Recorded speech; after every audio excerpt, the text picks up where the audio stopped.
itu dianggap anak yang lahir dari rahim ibunya masih pembosan.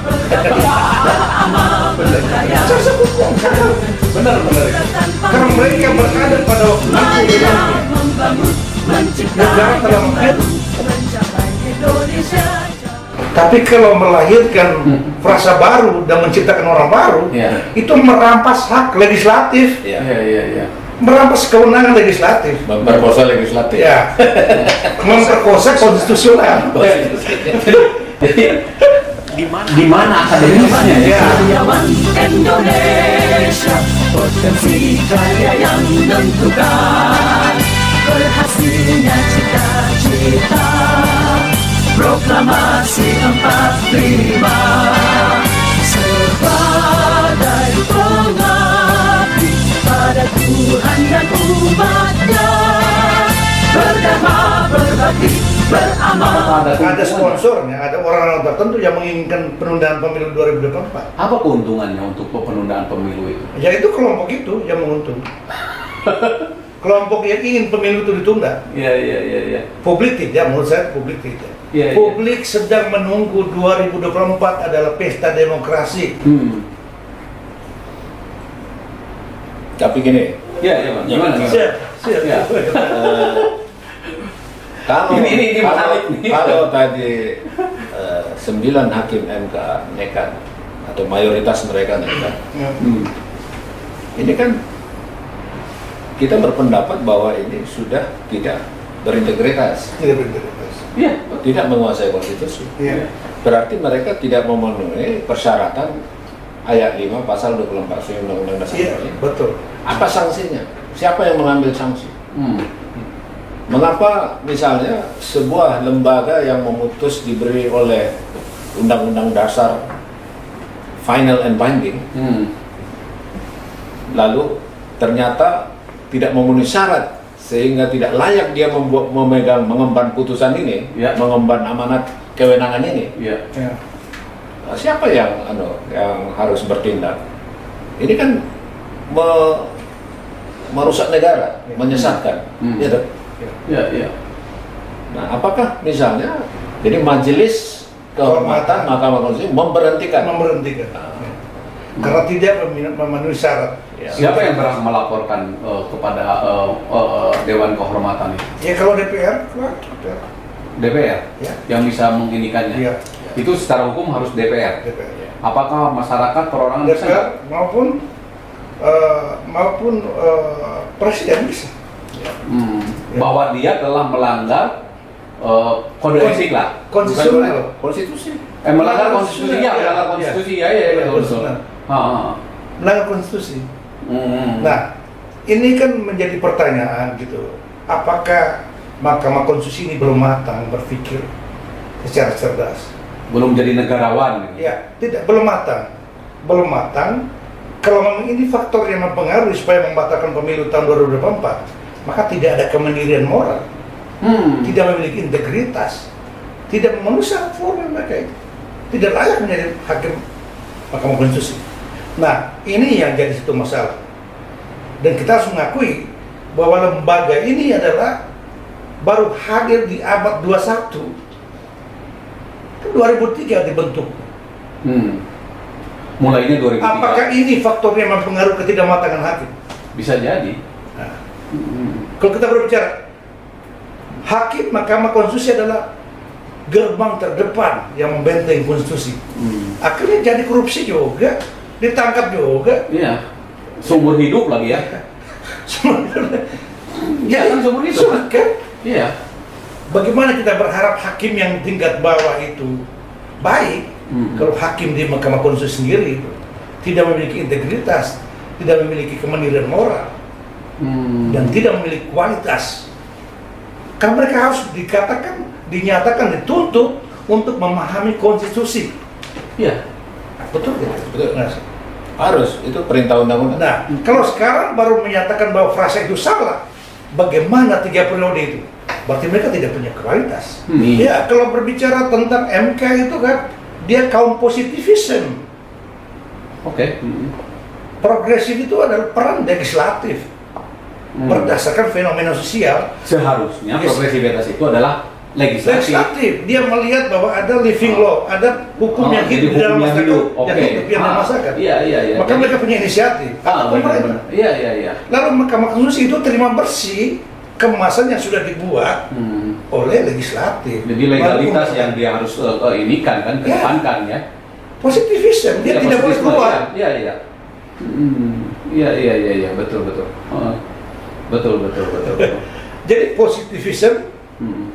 Jadi tetap kita akan mengartikan bahwa apabila hakim itu akan mengabulkan bahwa itu semuanya cedera hukum kan? Iya. Yang 3 periode adalah cedera hukum. Merusak citra hukum. Lalu dianggap 3 periode itu adalah. Jadi tidak bisa beralasan progresivitas. Iya, lahir dari sesuatu yang bertentangan dengan konstitusi. Oh. Iya. Karena positivisme itu ya. Iya. Mahkamah Konstitusi positivism. Padahal kita yakini itu benar karena tidak bertentangan dengan Undang-Undang Dasar 45. Iya. Iya. Kalaupun kan seandainya bertentangan dengan Undang-Undang Dasar 45 kan tidak bisa memakai progresivisme karena masalah positivisme itu. Karena kita menganut ajas positif itu, ajas legalitas kan begitu ya? Begitu ya, Pak Nyoman? Amar putusan terhadap frasa yang tidak memiliki kekuatan hukum dan mengikat itu adalah frasa yang menimbulkan ketidakpastian hukum. Ketidakpastian itu frasa itu mendua. Iya. Yang kedua, frasa itu ya tidak berkeadilan. Dan frasa itu bertentangan dengan Undang-Undang 45. Jadi kan Bung Nyoman nih ahli hukum tata negara. Sekarang dia cepat untuk memperjelas. Jadi sebenarnya hakim konstitusi itu dalam amar putusannya itu apa yang boleh itu, yang boleh disebutkan itu, apakah atas dasar permohonan daripada pemohon, gitu ya. Yang dimasukkan dalam diktumnya, dalam diktum putusan itu, atau dia membuat sendiri gitu. Oh, tidak boleh membuat sendiri. Tidak boleh membuat sendiri. Jadi begini. Nggak boleh ek bono. Begini. Kalau ada pemohon meminta piring, di sana login. Meminta piring, hanya 2 jawaban dari Mahkamah Konstitusi. Mengabulkan memberikan piring atau tidak. Tidak bisa memberikan pisau. Jadi Mahkamah Konstitusi itu kewenangannya adalah mengabulkan atau menolak. Iya. Atau tidak dapat diterima. Tapi tidak memberikan solusi sebagai pengganti frasa itu dan membuat norma baru. Termasuk kewenangan antar lembaga. Ya. Misalnya permintaan itu secara formil memiliki legal standing, material benar bertentangan dengan Undang-Undang 45, itu memang harus dikabulkan. Iya. Kan begitu. Betul. Tapi tidak bisa hakim itu memberikan opsi lain gitu loh. Ya, saya tidak memberikan piring, saya memberikan pisau. Ya, saya mau tambahkan sedikit. Saya ingat dulu bahasan kita di Pansus Perubahan MK tahun 2011. Iya, Bang. Di DPR. Jadi kenapa sampai muncul ayat 2A pasal 57 itu yang melarang adanya amar putusan norma, frasa menggantikan norma yang bertentangan dengan Undang-Undang Dasar 45. Itu terlarang. Iya. Kalau itu dibenarkan, pertama itu melanggar pasal 24C Undang-Undang Dasar 45. Undang-Undang Dasar tidak ada satu prasat yang mengamanatkan tersurat atau tersirat tentang kewenangan itu. Tidak ada. Kewenangan menyangkut pembuatan undang-undang, norma undang-undang itu hanya ada di DPR. Dan pemerintah. DPR lah utamanya dengan persetujuan pemerintah. Nah, pemerintah bisa buat perpu, peraturan pemerintah pengganti undang-undang, tapi juga harus ada pembahasan oleh DPR pada sidang berikutnya. Kalau disetujui jadi undang-undang, kalau ditolak harus dibatalkan. Nah, jadi itu DPR pun membuat undang-undang nggak boleh juga sembarangan. Gitu. tidak saja bersama pemerintah, tetapi juga melibatkan rakyat. Dia harus hearing, rapat dengan pendapat dengan rakyat yang mewakili dipandang untuk konteks undang-undang ini. Karena apa? Sekali diundangkan itu mengikat seluruh rakyat. Nah, jadi pasal 1 ayat 2 kedaulatan ada di tangan rakyat. Nah, itu membuat DPR dalam membuat undang-undang harus melibatkan rakyat, dan itu dilaksanakan dan itu diatur di dalam undang-undang pembentukan ya peraturan perundang-undangan. Nah, sekarang coba logikanya Mahkamah Konstitusi membuat norma baru, 9 orang, bagaimana itu mewakili seluruh rakyat? Tirani minoritas itu. Logiknya enggak ada. Jadi pasal 57 ayat 2A kita eksplisitkan, yang kemudian di tahun 2020 dihapuskan ya oleh DPR. Dia tentu ya atas saran pihak-pihak tertentu lah itu, ya kan? Nah, Oke, kalaupun itu dihapuskan bukan berarti jadi boleh.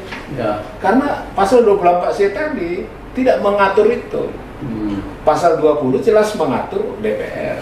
Oke Bang, tapi begini Bang, kenapa pada waktu dikabulkan tahun 2009 menjadi terbuka dari tertutup kan? Tertutup menjadi terbuka ya? Bukan tertutup, campuran. Ya pada waktu itu campuran kan? Kenapa itu bisa dikabulkan itu? Dan pemohonnya kan perorangan juga itu pada waktu itu.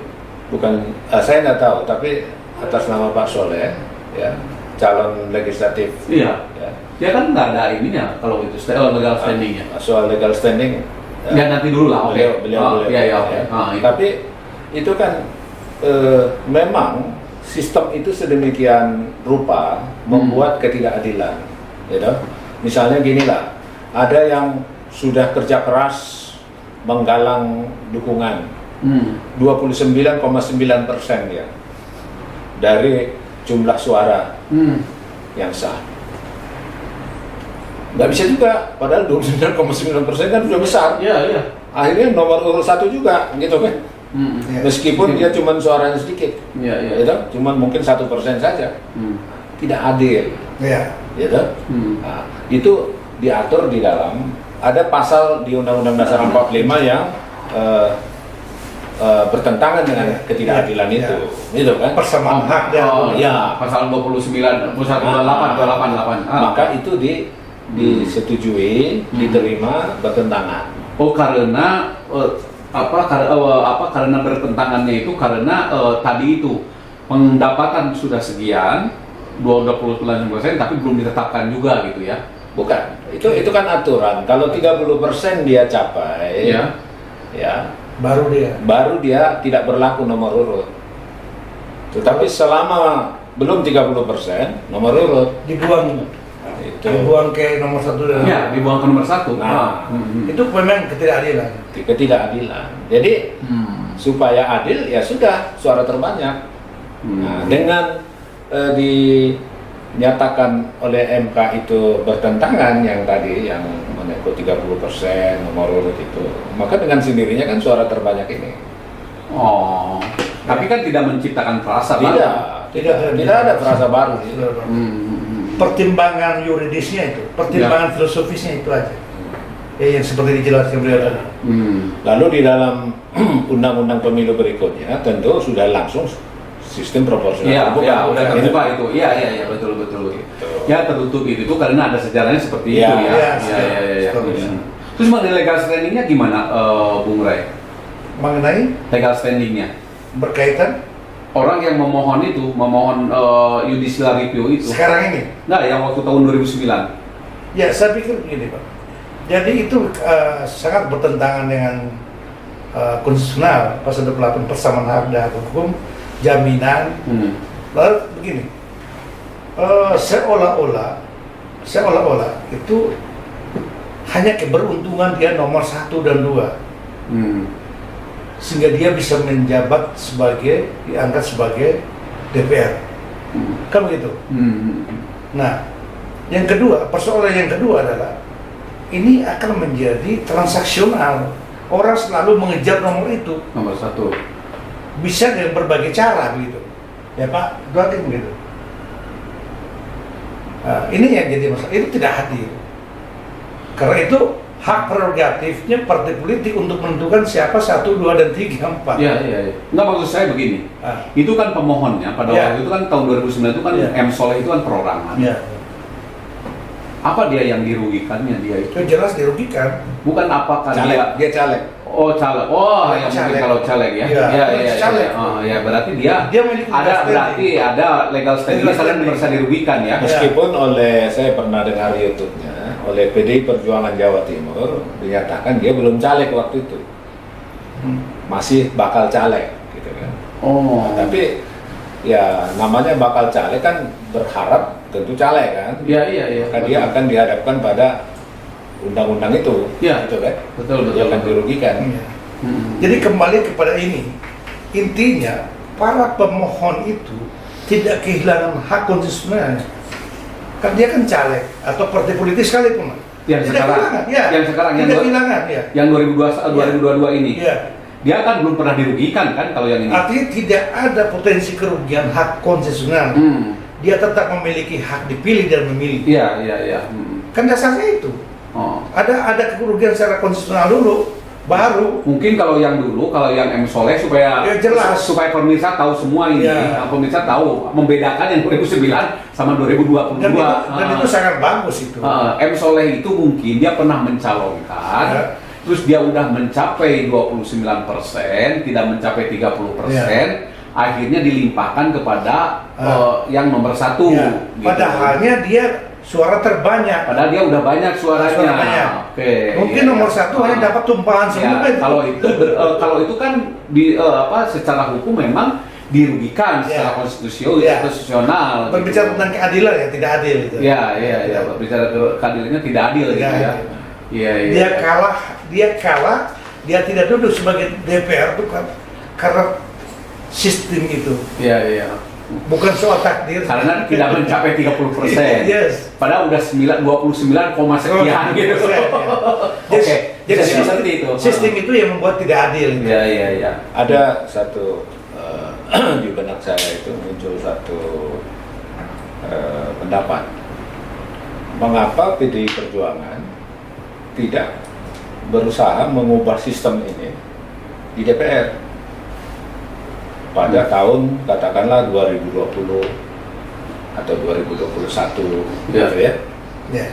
Karena nyatanya kan PDI Perjuangan secara terbuka mengatakan minta tertutup, gitu kan? Iya.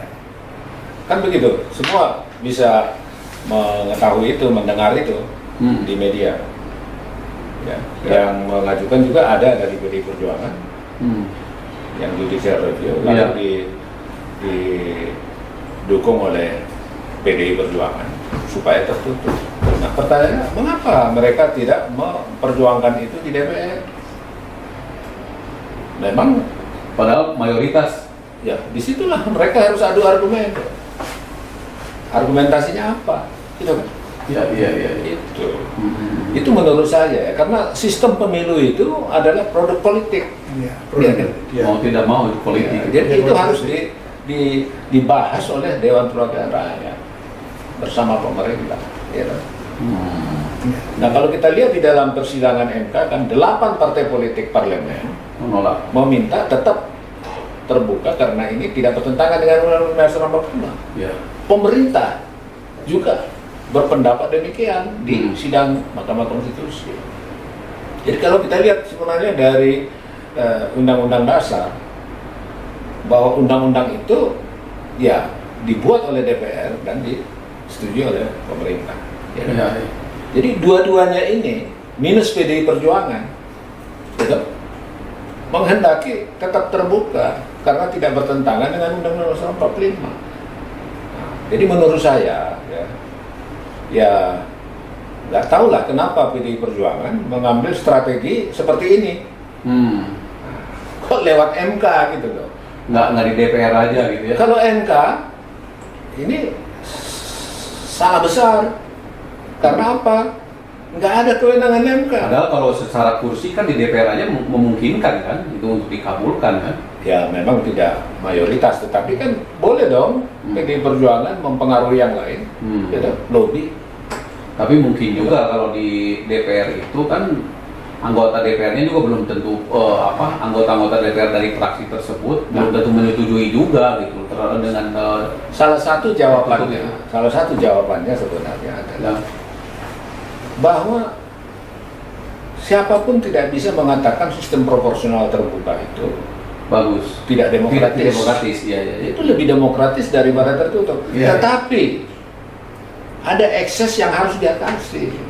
Ya, mengenai Itu politik uang dan juga popularitas yang buruk. Itu kan sebenarnya kembali kepada partai politik. Yang mengajukan kader itu kan caleg-caleg itu kan partai. Iya dong. Ya. Betul. Lalu ya didiklah. Lalu berikan pendidikan politik kepada rakyat. Itu kan kembali ke partai. Ya tentu bisa juga dorong pemerintah untuk berperan juga ya dengan anggaran dari negara melakukan pendidikan politik rakyat. Tapi yang banyak banyak berkualitas juga kan banyak. Yang paling penting lagi adalah Bawaslu. Ini mengawasi apa dalam pemilu itu, gitu? Sebab sudah rahasia umum. Kalau ada penangkapan itu selesai di situ juga. Iya. Umumnya ya. Ada 1-2 lah mungkin yang di follow up. Kok bisa? Gitu kan? Jadi maraknya money politik itu menurut saya terutama disebabkan 2. Pendidikan politik rakyat termasuk pendidikan politik kepada para caleg yang kurang. Gitu?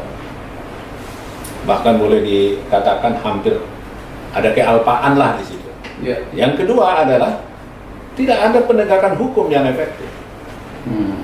Tidak ada law enforcement dari Bawaslu dan aparat penegak hukum yang terkait. Nah, dan saya ingat demokrasi membutuhkan penegakan hukum. Maka kalau demokrasi tanpa hukum, tanpa tegaknya hukum, akibatnya ya anarkisme. Sebenarnya. Ya. Jadi jangan salahkan sistemnya. Gitu. Salahkanlah dan perbaikilah penegakan hukumnya. Lalu pencegahan terhadap penyimpangan ya lakukan pendidikan, edukasi. Ya. Dengan tindakan preventif. Caleg-caleg jangan juga membayar untuk dipilih.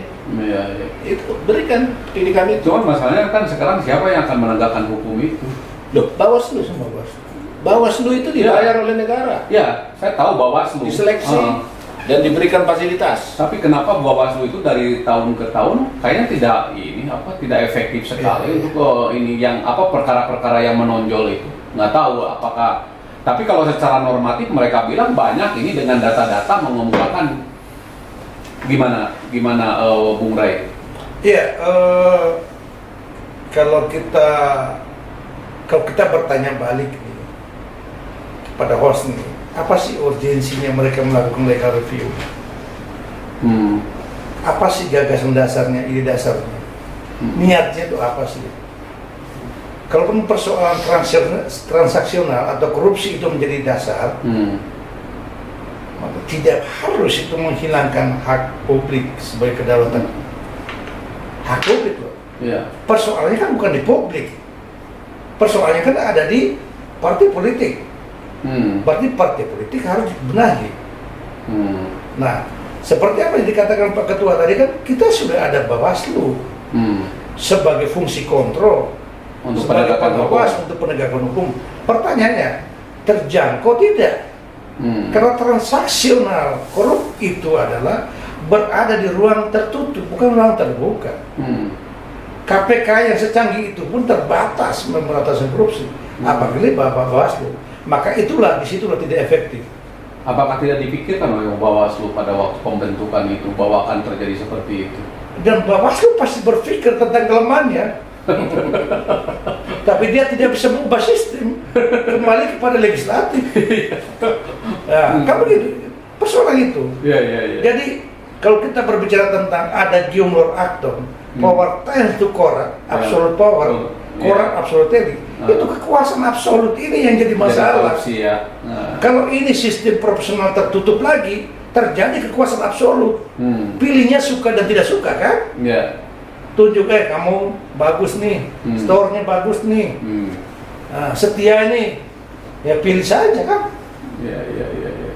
Jadi rakyat itu memilih orang seperti dalam ruang gelap gulita. Iya.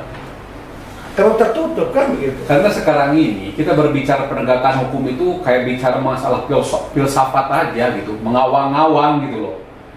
Filsafat, jadi yang menegakkan hukum siapa, yang harus ditegakkan apa gitu loh. Ya, Gitu. kalau kita berbicara tentang tadi, beliau katakan tadi, sistem kita sudah baik. Iya.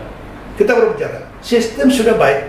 Hanya spirit penegakan hukum ini yang tidak ada. Kita katakan tadi, kenapa terbentuknya KPK? Terbentuknya KPK karena dua lembaga penegak hukum itu tidak berjalan. Iya. Pertanyaannya, apakah mereka tidak ada sistem hukum? Ada undang-undangnya mereka, tapi kemauan tidak ada. Maka bentuklah lembaga ad hoc yang bernama KPK. Jadi sebenarnya ada spirit gitu. Spirit fungsikan pengawasan secara baik. Di birokrasi inspektor dijalankan. Di KPK ada dewan pengawasan, dewan kehormatan, semua difungsikan semua secara baik. Dan harus lihat rekrutmennya itu penting secara administrasi negara. Harus ada kemandirian moral, benar dia teruji. Kemandirian moral artinya dia tidak terpengaruh oleh orang lain. Dia punya kemandirian, mempunyai prinsip yang kuat. Ini hambatannya kita di situ. Ya, tapi sekarang seperti ketua KPK yang sekarang juga kan bukan tidak berarti tidak bermasalah. Kan dulu sebelum dilakukan seleksi itu kan banyak sekali laporan-laporan dan lain sebagainya dulu itu. Tapi kan tetap aja jadi ketua KPK. Jadi kalau orang bertanya kepada saya, bagaimana pemberantasan korupsi ini bisa dijalankan secara baik? Satu-satunya malaikat yang mimpin. Untuk hilangkan semua hanya malaikat yang memimpin. Datangkan malaikat. Sepanjang manusia yang memimpin hanya meminimalis tingkat korupsinya, hanya mengurangi saja. Untuk hilang tidak. Ya kalau kita bisa kurang aja kan sudah bagus. Sudah bagus. Sekarang tapi kan sekarang tidak kurang gitu loh. Indeks turun kita. Iya. Malah persepsinya malah turun. Ya makanya. Jadi kalau berkurang aja tuh udah alhamdulillah. Kalau soal itu, Iya. saya kira belakangan ini kan kita boleh apresiasi Bapak Presiden yang meminta diundangkannya undang-undang perampasan aset koruptor pelaku tindak pidana. Kalaulah ini sudah ada undang-undang ini, saya kira akan bisa dikurangi signifikan dan nanti diperkuat lagi tentu sistemnya. Ya, tapi itu sudah luar biasa kalau itu ada, gitu. Nah, simultan dengan itu tentu perlu ada transformasi budaya. Ya. Ini yang harus kita gerakkan, kita accelerate transformasi budaya ini, seperti budaya keteladanan dari atas ke bawah, budaya disiplin dan sebagainya yang positif, kondusif untuk mengurangi korupsi. Jadi ada rasa malu kalau melakukan tindak pidana korupsi, gitu kan. Nah, tapi saya kembali dulu ke soal ini, power dan corrupt tadi ya. Kalau sistem proporsional tertutup itu kan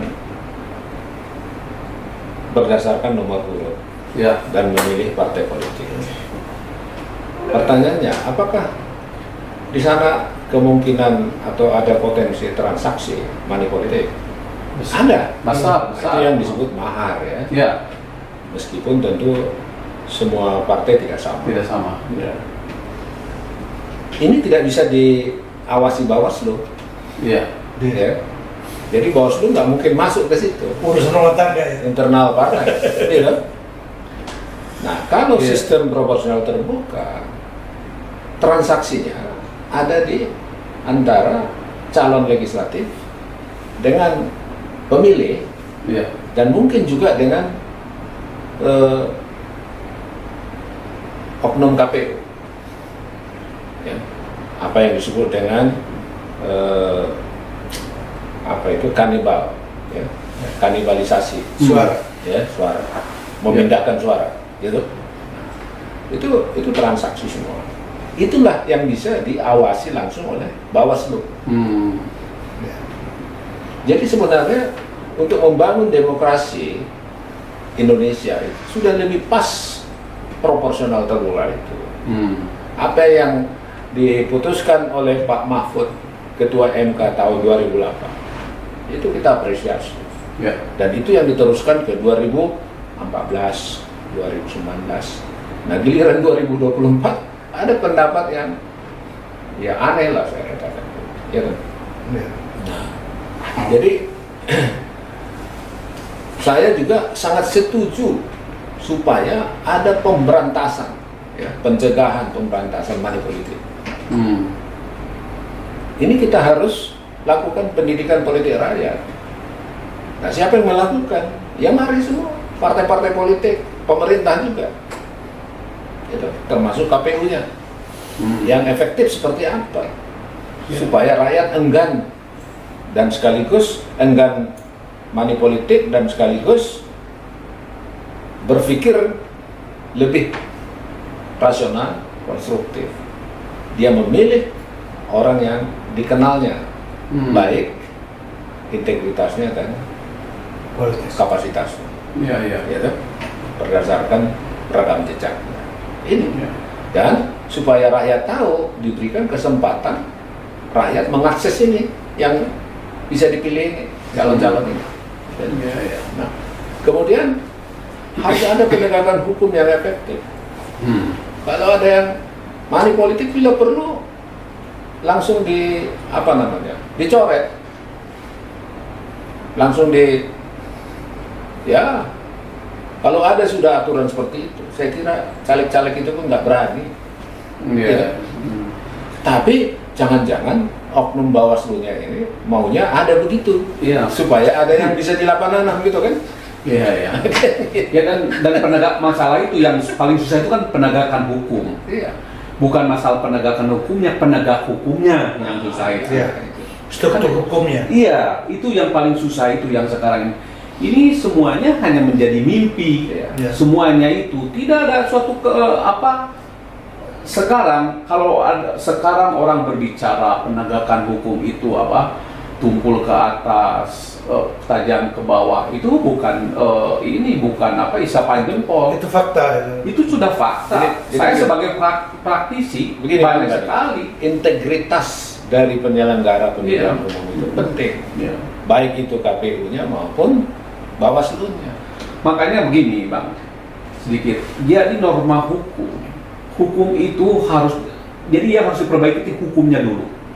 Hukum itu harus didasari dengan etik, moral dan etik. Itu menurut filsafat hukum itu begitu. Jadi etiknya harus benar dulu. Jadi bukan bikin pasal yang dibuat dengan pasal transaksi, tetapi pasal dengan moral sosiologis, moral filosofis, moral agama, moral kepercayaan dan sebagainya. Itu masuk dalam situ, di dalam suatu norma dan undang-undang itu. Sehingga nanti penegakan hukumnya akan bagus. Gitu loh. Jadi penegakan hukum itu karena apa? Karena transaksi, karena pasal transaksi. Sekarang begini saja, Bang. Undang-undang perlindungan konsumen itu tahun 99 adanya. Apa yang dilarang dalam undang-undang perlindungan konsumen itu? Di antaranya adalah mengenai perjanjian yang standar. Itu kan dilarang. Tapi sekarang perjanjian yang begitu ada di mana-mana. Semuanya standar perjanjian itu. Apalagi kalau beli properti abang tinggal diperlihatkan aja. Perjanjian baku. Perjanjian baku, bukan standar. Iya, perjanjian baku. Tinggal diberikan aja perjanjian. Tidak dibaca oleh pihak. Tidak, di bank segala macam. Kan semuanya itu. Ini karena masalah transaksi. Itu perjanjian yang tidak berimbang. Perjanjian yang tidak berimbang. Jadi secara umum kan itu Ya. Itu betul bahwa setiap aturan harus ada landasan etiknya, Etik. moralnya, ya, filosofisnya. Tapi dalam konteks Bawaslu, KPU, saya kira kembali kepada adagium the man atau the person behind the gun. Gunnya sudah bagus, cuman ya tergantung niat, integritas, ya toh? Kalau integritasnya, the personnya kurang, sebaik apapun, sehebat apapun gunnya, nggak bisa, ya toh? Nah, sekarang solusinya gimana?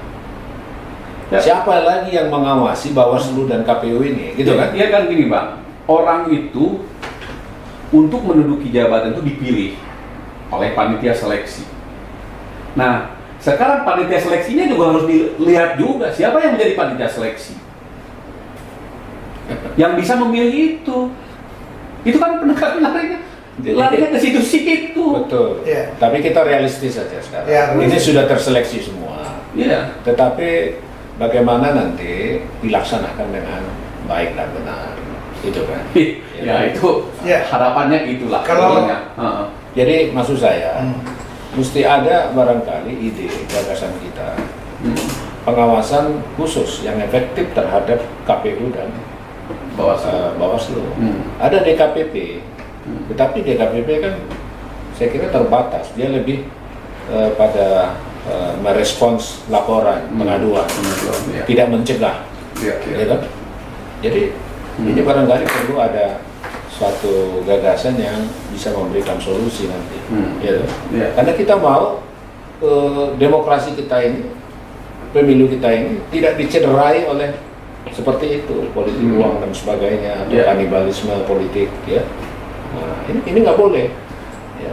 Bayangkan Kang Dhani misalnya sebenarnya yang terpilih, tapi akhirnya jadi Orang lain yang terpilih. Itu. Nah, itu kan nggak benar. Iya, iya, betul. Nah itu harus dicegah. Ya, ya.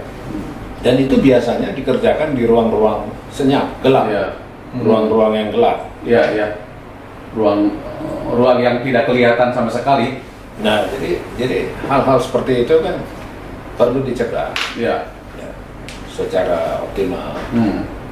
Jadi kita tidak larut juga dalam kondisi seperti ini. Ya. Bahwasanya pemilu legislatif DPR ini ada masalah, ya masalah. Ya. Masalahnya apa? Yaitu tadi money politik, kanibalisme politik, Ya. ya, terus juga masyarakat yang memilih, wah ini populer ini, artis ini, Ya. orang lawak ini, hebat ini, bagus ini. Jadi ini harus dilakukan edukasi. Ya. Betul, betul. Nah, jadi bukan sistemnya yang salah, sistem sudah bagus, ya kan? Saya nggak habis pikir itu, kok menyalahkan sistemnya gitu kan? Padahal sistemnya lebih bagus dari yang dulu. Ya, ya. Nah, jadi oleh karena itu saya kira ya harapan kita semua pihak yang berkepentingan ya perlu ikut kontribusi dalam rangka perbaikan. Ya. Dalam konteks MK ini saya pikir ya MK ya sudahlah, tetaplah pada track ya, on the track pasal 24C Undang-Undang Dasar 45 dan Undang-Undang MK ya, yang konsisten dalam koridor Undang-Undang Dasar 45 dan peraturan MK juga tidak boleh menyimpang dari itu. Ya, jadi kalau menyimpang ya jangan Ini dipakai. sekalian kesimpulan nih. Bukan kesimpulan, ini harapan saya. Harapannya, oke. Harapan saya. Oke. Gitu, dalam konteks MK ini. Oke, sekarang kesimpulannya Bang, gimana dari pembicaraan kita ini? Ya, saya berpendapat bahwa ya MK betul-betul punya integritas, Ya. menguasai konstitusi, sebagaimana diamanatkan ayat 5 pasal 24C Ya. Undang-Undang Dasar 45. Ya. Lalu Undang-Undang MK yang terbaru tahun 2020, meskipun sudah menghapus ayat 2A pasal 57 pada undang-undang sebelumnya, Ya. yang 2011, bukan berarti boleh membuat norma baru. Gitu. Jadi kalau dibuat di undang-undang itu dari tidak boleh menjadi boleh, itu kan pelanggaran telak ke Undang-Undang Dasar 45 kan. Ya. Nah, kok malah Undang-Undang Mahkamah Konstitusi melanggar Undang-Undang Dasar 45 kan nggak boleh. Iya, iya, iya. Nah, jadi tidak dihapus berarti kan tidak eksplisit dilarang, tetapi bukan berarti jadi boleh. Ya, seperti yang dimaksudkan tersiratlah saya katakan di ayat 3 pasal 73 Undang-Undang nomor 2 tentang peraturan Mahkamah Konstitusi, bukan undang-undang, peraturan Mahkamah Konstitusi nomor 2 tahun 2021. Oke. Nah, jadi ya supaya tidak ada masalah Ya. kalau dekat ya. Ya. Sebab kalau tidak seperti itu, tadi kita sudah bahas, sangat buruk akibatnya. Ya. Sangat buruk. Oke. Ya. Terima kasih, Pak. Oke, Bang Nyoman gimana? Ya, kalau tadi Pak Ketua Kesimpulannya. Ya, kesimpulan. Kalau Pak Ketua lebih menghimbau kepada Mahkamah Konstitusi, saya justru menghimbau kepada pemohon. Cabutlah secara terhormat. Daripada kalah di pengadilan. Karena dari sisi formil maupun materi tidak memenuhi syarat. Yang kedua, apa urgensinya ingin mengubah sistem pemilu proporsional terbuka menjadi tertutup? Apa urgensinya? Dengan proporsional terbuka saja tidak menghilangkan hak konstitusional Anda untuk menjadi pemilih maupun dipilih. Itu kan urgensinya di situ. Niat luhurnya di situ. Terkecuali ada niat lain ingin membatalkan pemilu tahun 2024. Ayo. Itu urusan dia dengan Tuhannya. Jadi kesimpulan saya adalah seperti apa yang disampaikan Pak Ketua. Mahkamah Konstitusi bukan legislator positif. Mahkamah Konstitusi hanya menyatakan frasa yang dalam undang-undang yang diuji itu tidak memiliki kekuatan hukum yang mengikat dan tidak bisa menciptakan frasa baru Kalau bertentangan. Frasa baru adalah tugas DPR hari. Tugas DPR. Pertanyaannya, apakah masih ada waktu untuk membuat undang-undang sebagai pengganti Undang-Undang Pemilu nomor 7 tahun 2017? Saya pikir sudah tidak ada waktu. Tidak ada waktu. Oke. Kalau dipaksakan juga, sudah tahu tidak ada waktu? Ya, berarti ingin negara ini hancur.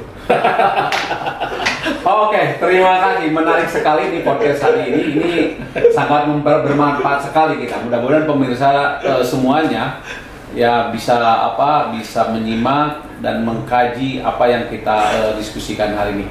Terima kasih. Assalamualaikum warahmatullahi wabarakatuh. Waalaikumsalam. Maju terus. Maju terus, pantang mundur. Salam dulu. Ya. Ini harus kita mikir